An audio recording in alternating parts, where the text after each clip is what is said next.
A dad storms up to a black woman on a packed flight, barking at her to move her paid seat for his kid. She says no, calm, firm, and he tries to shame her into it. Then the flight attendant steps in, and her reply leaves him speechless, spirals it all out of his grip. This ain't just about a seat. It's about respect, defiance, and a clapback that hits hard. Stay till the end. This one's a ride. Hit subscribe, smash like, drop your city below. Let's dive into this 2025 banger. 2025 at Hartsfield-Jackson Airport in Atlanta. Gates buzzing, air thick with jet fuel and summer sweat. Flight 317, an Airbus A320 bound for Dallas, is boarding. Carry-ons clack, overhead bins slam, intercom crackles with pre-flight chatter. Keisha Monroe, 32, slides into 14A, window seat, her sanctuary. She paid extra, $35 for the view, the quiet, a sliver of peace on a 4-hour haul. Novel in hand, noise-canceling headphones ready, she's set, expecting nothing but sky and stillness. Keisha's no stranger to hustle. Marketing analyst, single, grinds late to climb the ladder. Today she's flying for work. Client pitch tomorrow. The cabin's a circus. Passengers shuffle, attendants dart, but she tunes it out, thumbing her book, buckling in. The hum fades until it doesn't. A shadow looms in the aisle. Richard Aldridge, 45, salt and pepper hair, Rolex glinting, towing a fidgety 6-year-old girl clutching a stuffed rabbit. He stops at row 14, voice cutting sharp. "Excuse me, I need you to move." Keisha blinks, looks up. His tone's a command, not a question. She sees the girl, nervous eyes, sweater hem twisting, but Richard's stance screams entitlement, like the world bends for him. "I'm sorry," she says, soft but steady. He sighs, impatient, gesturing to the empty aisle seat beside her. "My daughter needs the window. She gets anxious on flights." Keisha's brows lift. She paid for this view. "I'm sorry," she repeats, firm now. "I paid for this seat." Richard Aldridge, frequent flyer tag on his leather briefcase, looks stunned, like no is a foreign word. His jaw tightens. "She's a child," he says, slow, condescending. "Surely you understand." Keisha presses her lips tight. Oh, she understands. A man with cash for first-class gear didn't book ahead for his kid, and now it's her problem? She feels the undercurrent. If she weren't black, younger, solo, would he even ask? "I do understand," she says, calm. "But I paid for my seat." "If it's that important, you should have booked it." His smile's tight, humorless. "Unbelievable," he mutters, then louder, calculated, for the crowd.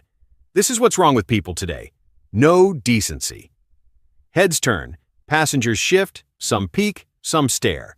A guy in 15B lowers his phone. A woman in 13C whispers. Keisha's face heats. She knows the play. Shame her, make her the bad guy. Her stomach knots, but before she can fire back, a shadow slides in.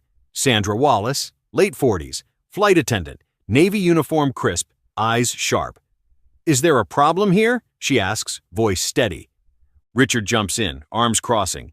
"Yes, this woman won't move for my daughter." Sandra's brows lift, waiting. She gets anxious, needs the window. I asked, she refused. Keisha meets Sandra's gaze, searching for bias, expecting the usual appease the loud guy routine. "You booked this seat?" Sandra asks her. "Yes," Keisha nods. Sandra turns to Richard. "Sir, she has the seat assigned to her." He scoffs. "I'm aware. I'm asking you to do the right thing. Surely the airline values customer service." Sandra inhales, patience thinning. Customer service doesn't mean forcing someone out of their paid seat. Here's where it heats up, fam. Richard's not backing down, and Keisha's holding ground like a rock. He's banking on guilt, on pressure. But Sandra?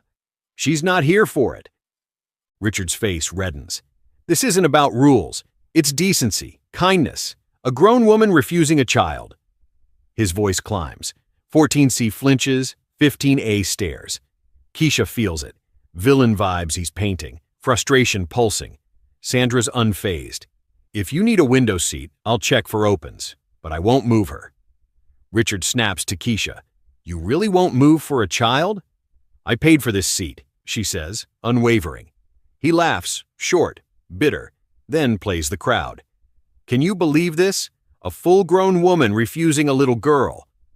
Murmurs ripple. Some avoid her eyes, some watch like it's a show. Keisha grips her book. Pressure mounts, the old be the bigger person trap. Why is it always her? Sandra steps closer, support subtle but solid. "Sir," she says, low, firm, "take your assigned seat. Last time I ask." Richard's nostrils flare. He mutters, "Typical." Keisha's stomach drops. She knows that word. It's venom. Sandra stiffens, eyes icing over. "Be careful what you're implying," she warns, voice steel. The cabin hushes, tension spikes, whispers buzz. Then a voice behind cuts in. "She paid for her seat." A guy in a green hoodie, row 15, firm but calm. Sandra nods. Backup lands. Richard's losing it, turns to the plane. "Ridiculous. No one thinks it's wrong for her to refuse a 6-year-old?" Silence. Passengers squirm, no takers. "Society's selfish," he rants, voice carrying.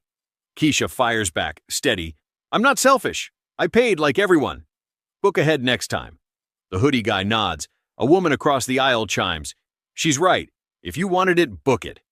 Richard's fraying, snaps at her. "She's a child. I shouldn't have to plan around selfish people." Eyes shift. Annoyance brews. His allies fade. Sandra steps up. "Take your seat. Now." He hesitates, ground slipping, then hisses at Keisha. "Keep it. I wouldn't want my daughter near someone like you." The words cut. Cold anger flares in her chest. "Sandra's done. That's it. Come with me." Richard blinks. "What?" "Move, or we talk to the captain." Javier, another attendant, tall, broad, joins.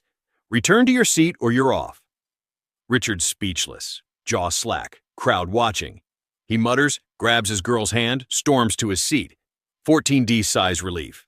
Richard's down, fam, but not out. Keisha thinks it's over, till he doubles back. Big mistake. Keisha exhales. Tension lingers. 4 rows up. Richard's rigid. Sneers when she glances. Then he's up. Passengers gape. An attendant calls, "Sir, stay seated." He ignores, strides to her row, grips 13A's headrest. "Proud of yourself?" he mutters, low, venomous. "Pretending to be the victim. We know what's up." Keisha's pulse races. Control, not seats, drives him. She lifts a brow. Silent steel. Sandra's there. "Step away. Now." Javier looms. "Return, or you're off." Richard glares, almost pushes, then retreats, muttering, "Unbelievable." But he's not done. Sits, mutters loud enough. "Asshole." Sandra and Javier hear. Javier radios. "Captain situation." Crackle. "Hold him up front." They move. Richard's stiff. "What?" "Collect your things. Jet bridge," Javier says.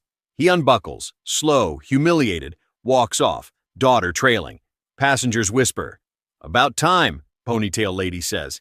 Sandra checks Keisha. "You okay?" "Fine," she nods. Hands unclench. Flight rolls on. Keisha's at her window, book open, sky stretching wide. Richard's gone, escorted off, ego crushed. Sandra's nod, Javier's stance, the crowd's shift. It wasn't just a seat, it was Keisha saying no and standing tall. "You handled that well," ponytail lady says. Keisha shrugs. "Guess so." She didn't move, didn't have to. That's power, not shouting, just staying put. This 2025 clash, it's entitlement versus dignity, and dignity won. Loved it? Subscribe, share. Tell us. Ever had to hold your ground? Drop it below. Alex Kane here, bringing stories that stick. Catch you next time, fam.